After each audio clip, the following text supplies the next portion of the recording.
भोजपुरी के power star Pawan Singh और उनकी पत्नी ज्योति सिंह का तलाक केस इन दिनों आरा की फैमिली कोर्ट से लेकर सोशल मीडिया तक चर्चा में है।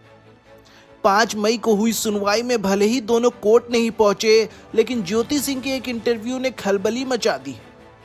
ज्योति ने बताया है कि पवन सिंह को किस तरह की लड़की पसंद है और वे लड़की से क्या उम्मीद रखते हैं। पवन सिंह की पत्नी ज्योति सिंह ने एक्टर की सोच पर बड़ा निशाना साधा है। ज्योति के मुताबिक पवन सिंह चाहते हैं कि उनकी पत्नी ऐसी हो जिसे फोन का इस्तेमाल तक न पता हो।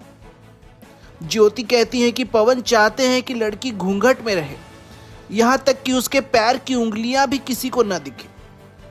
ज्योति ने आक्रोश जताते हुए कहा कि पवन सिंह की उम्मीद है कि वे भले ही मां बहन की गाली दें, लेकिन लड़की सिर झुकाकर सब सुनती रहे। ज्योति ने चुटकी लेते हुए यहां तक कह दिया कि अगर पवन सिंह फिर कभी शादी करें तो ऐसी लड़की से करें जो ना बोल सके और ना सुन सके। मामला अब सिर्फ इमोशनल नहीं बल्कि आर्थिक लड़ाई में भी बदल गया है। ज्योति सिंह ने बताया कि पवन सिंह उन्हें सिर्फ 50 लाख रुपए देकर तलाक लेना चाहते थे, लेकिन ज्योति ने इसे ठुकरा दिया। ज्योति का कहना है कि 50 लाख में आजकल एक घर भी नहीं आता। अब ज्योति ने 10 करोड़ रुपए की एलिमनी मांगी है।